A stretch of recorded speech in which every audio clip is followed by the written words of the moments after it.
left to right. Russell Westbrook. You love the Philadelphia Eagles. Let me get a hell yeah!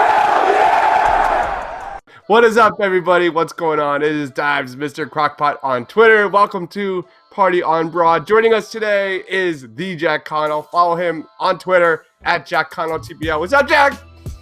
Nothing much, it was a crazy Super Bowl. It was just so much happened. Our guy got a ring, Andy Reid, he's got his ring. Birth of a possible new dynasty. It was a great match. I'm ready to talk about it. It was good, man. Let's get into it. On tap for today, we are going to react to the Super Bowl game. We're going to give our top 3 commercials, maybe some honorable mentions, and then we're going to kind of review the halftime show. So let's get started. Dude, what was one of your takeaways from the Super Bowl game? Ridiculous offensive collapse by the 49ers. It was just, I don't know what Kyle Shanahan has shown to be a great coach, but in Atlanta, he obviously had control of the offense. Dan Quinn, the defensive guy. Shanahan is the offensive coordinator. He had the keys to the offense. I don't know what if he does great throughout the entire season. He does great throughout the entire playoffs. It's just when it comes to this, why can't he close it? I didn't get that. You're doing great with what you're doing. Why mix up? It ain't. I think we both know the saying, if it ain't broke, don't fix it. There's no reason to switch things up and mess it up how they did. It was a ridiculous choke job. Great defense to get them in position to win. It was just incredible. You saw the Niners were up 10 points in that fourth quarter, and you saw them become conservative. And if you know anything about the Kansas City Chiefs, is you don't become conservative. This team has come back again and again and again from behind all year long, man. One of my takeaways is Damian Williams, man. How in the world was Patrick Mahomes MVP? Damian Williams should have been the MVP of the Super Bowl. I get the Mahomes love. He's absolutely fantastic.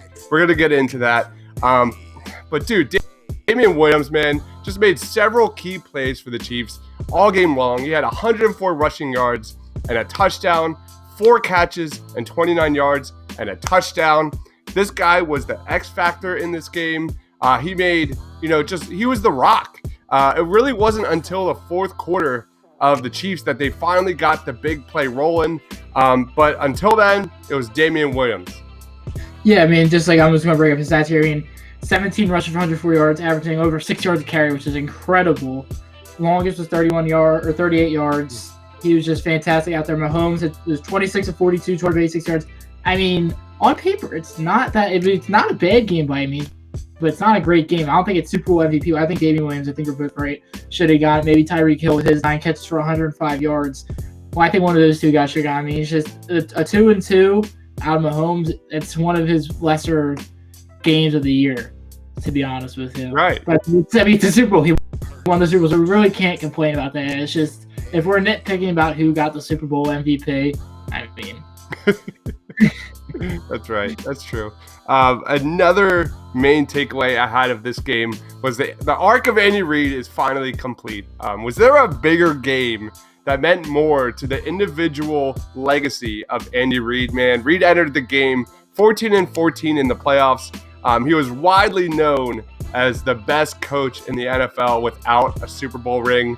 What was your response? We're all Eagles fans here. What was your response to Andy Reid getting that ring? I was really happy for him. Everybody's asking me, I was rooting for Reid and the Chiefs. It's just, I like him, I like Mahomes, just Travis Kelce, Jason's brother. Obviously, there's a lot of Philadelphia ties in Kansas City. Doug Pearson came from Kansas City. There's just so many ties between it all, and I really was rooting for them. I'm really glad he got his ring. He put so much time. He went to so many conference championships here. Super Bowl in 2004, that didn't work out against New England. It's just, he's been there before. He's proven it, and he really was deserving. I'm really glad he finally got it.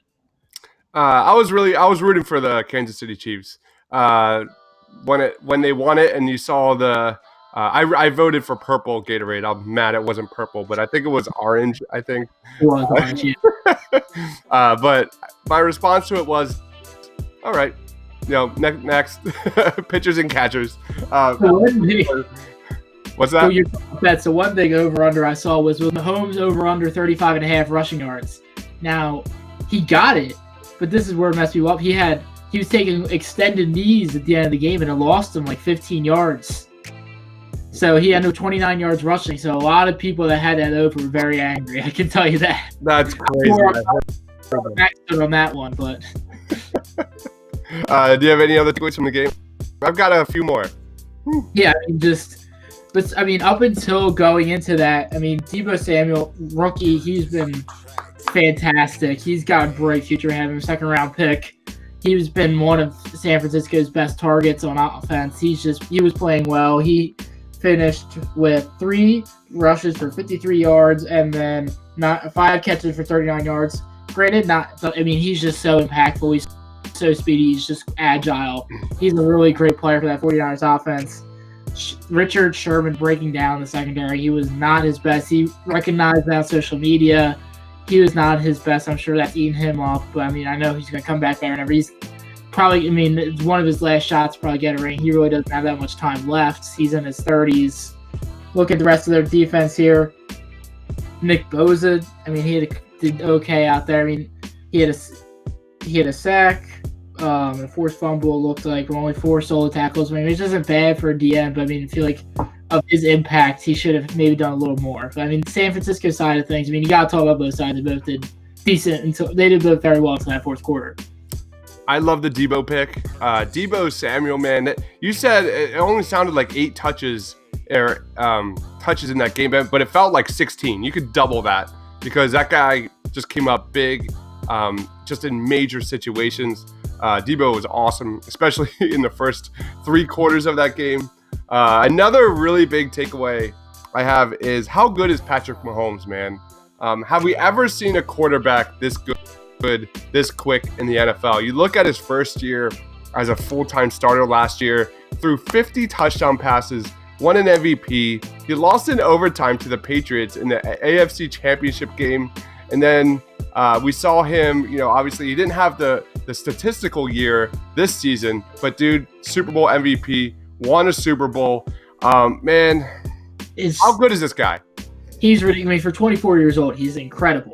He's, like you said, he's only his second year starting in the NFL. His first year, he had 5,000 yards passing, wasn't it? Was he 55,000?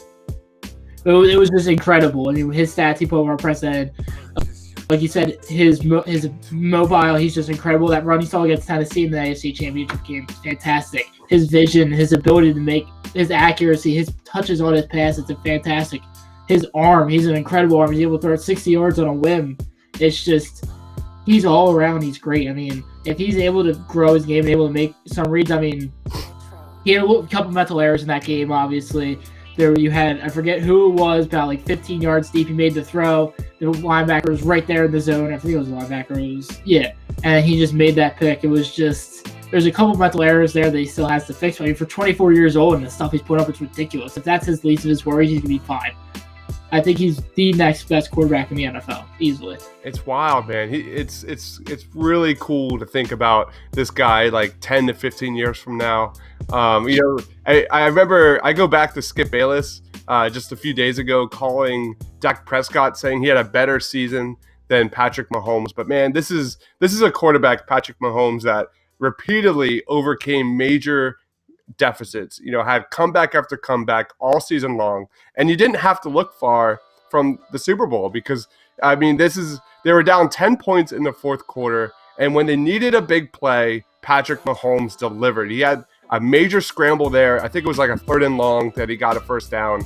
He had a 44-yard completion to Tyreek Hill on a 3rd and 15 that cut the Niners lead to 20-17. And then a 38-yarder to Sammy Watkins that put them in the lead. Man, this is a guy that just routinely makes the play when it matters. Hopefully Carson Wentz can be that one day. Another thing to keep in mind here is he's supposed to be making some money coming up very soon. Russell Wilson's the highest paid quarterback. It's 32 million, something like that. I expect Patrick Mahomes to break 40. I think he'll make 40 million a year. I have a feeling he'll get a 40 or 5-year, $200 million contract, something around that range. He is going to get paid, and rightfully so. They want to lock up the best quarterback in the NFL through his prime easily. Oh yeah. And then you have to watch that situation with Sammy Watkins. Obviously, Sammy Watkins, I think that he would think about sitting out next season. Could there be a trade on the horizon? Would the Eagles have any interest in Sammy Watkins? I don't know. I mean, it's just like the most confusing thing about football is the NFL salary cap and how everything works. There's the cap hits, the dead salary. It's just I'm great with the money situation. I usually sit down and look at it. I really haven't had a chance to take a look and sit the financial situations of everything. So he's an interesting target. I mean, he's very, I feel like, hot and cold. He was very solid in Kansas City this year. I mean, I feel like Patrick Mahomes make any wide receiver look well, but I mean, his time in other places wasn't really. Buffalo was okay. Maybe Grant Buffalo really didn't have the best quarterback situation. They really can't blame Sammy for that. I don't know. It will be interesting. I really do think there's going to be a lot of shake-up in Philadelphia at the wide receivers. I don't think Alshon will be back. I don't think Aguilar is going to be back. Nope. I think you're going to see a lot more of Greg Ward, a lot of these other guys stepping up. But I do think they'll make a move. I think they'll be going after Robbie Anderson. I think that's somebody that's heavily targeted with Philadelphia. A lot of rumors. I feel like Robbie Anderson talked about a lot about 11-11 on social media. I mean, granted, that could be something completely different, but a lot of Philadelphians, I think that's Wentz, Robinson, so I don't know. And there's a lot of really good talent in this year's NFL draft. I've been doing some draft profiles on these guys. Check them out on our YouTube channel and at thepaintedlines.com for those breakdowns. But obviously there's going to be a huge shakeup. I love how you brought up Greg Ward. I'd love to bring that guy back, especially in the slot. Any other takeaways of the game? I got one more.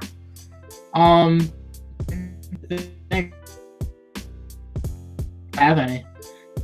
Okay. Obviously, that's a really good segue into my last takeaway. I have an immense amount of jealousy towards the Kansas City Chiefs' weapons on offense. As a huge Eagles fan, with zero playmakers at the skill positions, I am so fucking jealous of the Kansas City Chiefs.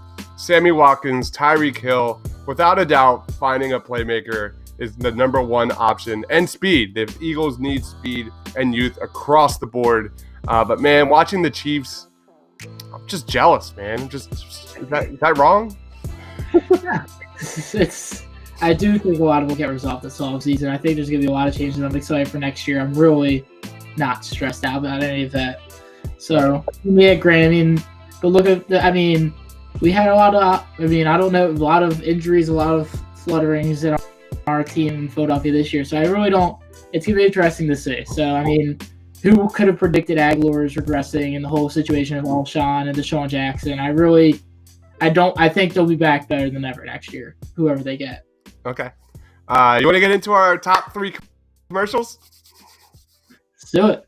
All right. So I will start off with my number 3 commercial. I'll go into my honorable mentions after we do our top 3 because I don't know Jack's, and Jack doesn't know mine. My number 3 is the Rick and Morty Pringles commercial, and I just loved how introspective this commercial was. Making Pringles the bad guy in this commercial was just genius, and Pringles bought Morty with pure gold. Bravo, Pringles. What was your number 3? The Smart Pack with was it Chris Evans and John Krasinski. Smart Pack. That's an awesome one. I do not have that one on my list. My number 2, obviously, this was a simple one. I think it was beloved by a lot of people, was the Groundhog Day Bill Murray Jeep commercial. Who doesn't love Groundhog Day? On Groundhog Day, I love Groundhog Day. It's a great movie. And of course, I love Bill Murray. What was your number 2? Rick and Morty Pringles. Nice. That's awesome. Let's go on to your number 1. What's your number 1? 2 words. Baby nut. All right. It's just the absurdity of it. The Kool-Aid man's Kool-Aid tears reviving a baby peanut out of a grave of a dead peanut with Mr. Clean there. Like, why is Mr. Clean there? Yeah, that was like the weird trend of commercials. Like, I didn't even know what that commercial was selling at one point. Like, it was just like all over the place, right? It was just weird. It's just like, I love it though. It's just a baby nut. It's just the name. It's just. I think my favorite commercials are the ones that make no sense. They're just kind of like out of left field. I go back to the one with it was, I think, Cheetos or Doritos, and they're in like a pregnancy room, and it's a husband and his wife, and they're looking at the baby on the wife's belly, and the dad has Pringles, and the baby's following the Dorito, and the wife goes, stop eating Doritos. Why are you eating Doritos? And she takes the Dorito and throws it across the room, and the baby just slides right out the womb. And the end of the commercial is like all of them screaming. I love that commercial, man. That's like the stupid commercials are the funniest ones. What was your number one? My number one was the Google commercial. So I'm a softie. I'm a little bit of a romantic. So it was the one where a little help for all the little things. It was about like an older couple. It was a husband and wife where the husband's basically trying to remember all of his wife's favorite things. And it was using Google to set reminders and memories. It was just a beautiful commercial. It was just waterworks after that one. What was your number one? It was Baby Nut. Oh, your baby. Okay, perfect. All right, so I've got some honorable mentions here. My first honorable mention is the NFL Next 100 commercial. It was literally one of the first ones. I don't know if you saw this one, but it was basically a kid. It was one of the. I just love the way this commercial combined the commercial aspect and live coverage, because it ended with the kids running onto the field. Do you remember that one, man? Yeah, I saw that. Was pretty cool. And they're slide on Jerry Jones' car and everything, and Saquon's helping out in New York and everything. Yeah, man, my first thought, not only was it a good commercial, but it was so epic in that I'm just thinking of being that kid, being that old and having the opportunity to run out onto the field during the Super Bowl, man. That was where I went to. Another honorable mention I have was the avocados from Mexico Shopping Network. It was another stupid ass commercial, but you had the avocado baby carrier. Was that? No, I was just saying the avocados from Mexico. Avocado baby carrier, a chip floaty for the pool. You had avocado lugs. It was just so stupid. Just made fun of itself. The Jason Momoa Rocket Mortgage commercial where he's taking off his muscles. Mad props to Jason Momoa for making fun of himself there. That was pretty cool. You had Cheetos popcorn. You had it's hammer time. Enough said. And then the one I waited for all day and all night, because a report came out during this that we're going to finally see it, was our first look at Loki, Falcon and Winter Soldier, and WandaVision teaser. What was your response to that? I feel like we're in suit up right now. Right. It's a crossover. We saw a couple things. I will talk about briefly. I'm sure we'll talk about this more in another suit up pod. But we saw you in the Falcon Winter Soldier. We saw the Falcon's suit. We saw U.S. Agent. A couple of things there. WandaVision. You kind of see it's going through each decade. Speed and Wiccan seem like they're going to be in it. It's just every decade. Say, I Love Lucy, The Brady Bunch, Full House, Family Matters. There's a lot of different things in that. And Loki, we kind of saw the TVA, the time. What is it? Or the TFA, the Time Force. Universe or something. I don't know. But again, great. The one commercial I completely forgot what to talk about is Charlie Day just showing up this random thing of laundry. I'm a sucker. It's Always Sunny's my favorite show. So just Charlie Day is he's one of the best human beings I've ever have watched on television. So I got a really good kick out of it. Yeah, that was a good one. How would you grade the overall commercials this year? I didn't think they were very good. I'm going to be generous. I'll give it a C. What grade would you give the commercials? I'll give a B-, B. Okay. But I thought it was very forgettable. There wasn't anything that really stood out. Bill Murray, obviously. I thought the Google one, but there's always a Google kind of commercial every single year. But let's talk about the halftime show, because man, that was a doozy, because we had Shakira and J-Lo before the halftime show. I'm actually a somewhat Shakira fan. I have mad respect for J-Lo as well. But when we got into that, especially at the beginning of the halftime show, I was like, what am I watching right now? What was your first response to the halftime show? I am not really big. I thought they did fine. It's just the thing is, I'm not big in Shakira Shakira or J-Lo. Like, I respect them. It's just not my kind of music. The only song I wanted to hear and I expected going into was Hips Don't Lie. I think that's how a lot of people felt going into it. The only song they were going to know was Hips Don't Lie. Hips Don't Lie played. I was satisfied. But like you said, I mean, it was all right. I mean, they obviously they put a lot of effort into it. I mean, the singing, the dancing throughout the whole time, it takes a lot of effort. So I mean, they put their heart and soul into it. You could tell it. So I mean, I feel like it was a lot of Latino heritage, Puerto Rican. It was, I think, very well done. It was a lot of people were hating on when Shakira was like, I mean, it's actually like a Colombian or some sort of tribute. I forget the exact thing, but it has cultural backgrounds to it and meant something. So I mean, yeah, that's cool. I think it was pretty well. I mean, obviously, there's all the tweets. Everybody knows that everybody's talking about everything, you know. Yeah. I mean, I really don't feel like getting into it, but I mean, like you said, I mean, it was okay. I mean, obviously, I think there's a lot better. Obviously, there's the Prince one, Bruno Mars, Michael Jackson. There was nice. What's your favorite, halftime shows of the past? I love how you brought up Bruno Mars. If I had to pick a favorite recent Super Bowl halftime show, Bruno Mars, I thought killed it. I'm a big fan of Motown, jazz, James Brown. If there was someone that should do the halftime show, could you imagine James Brown doing the halftime show? It would just be bananas.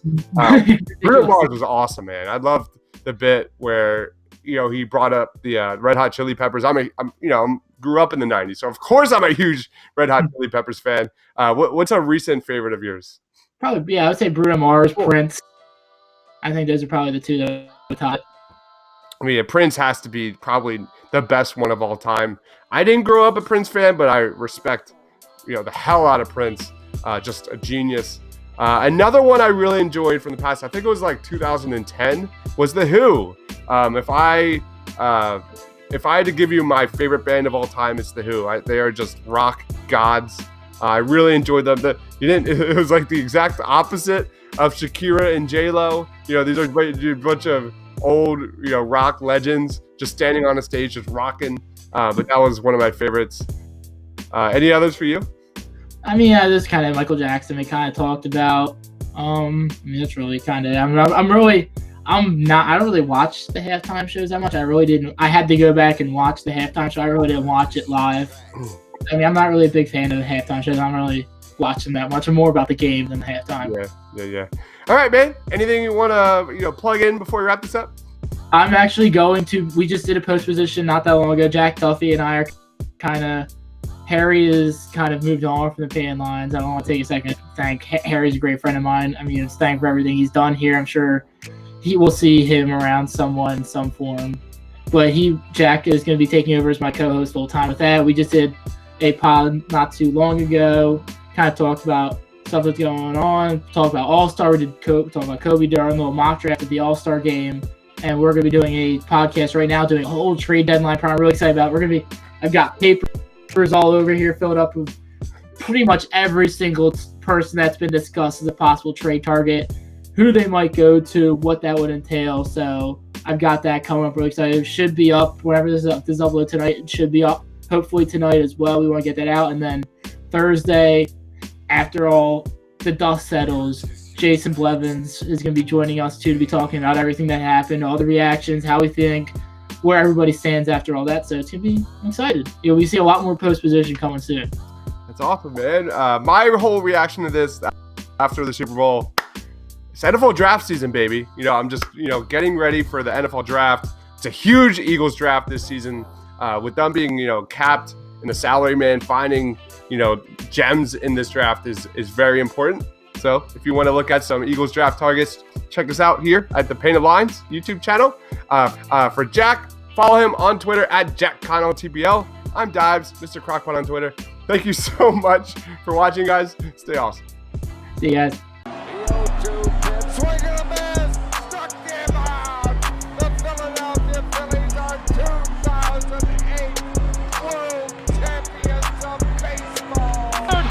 Sixers win it! Wow! Oh, man, Embiid just posterized Russell Westbrook. You love the Philadelphia Eagles. Let me get a hand.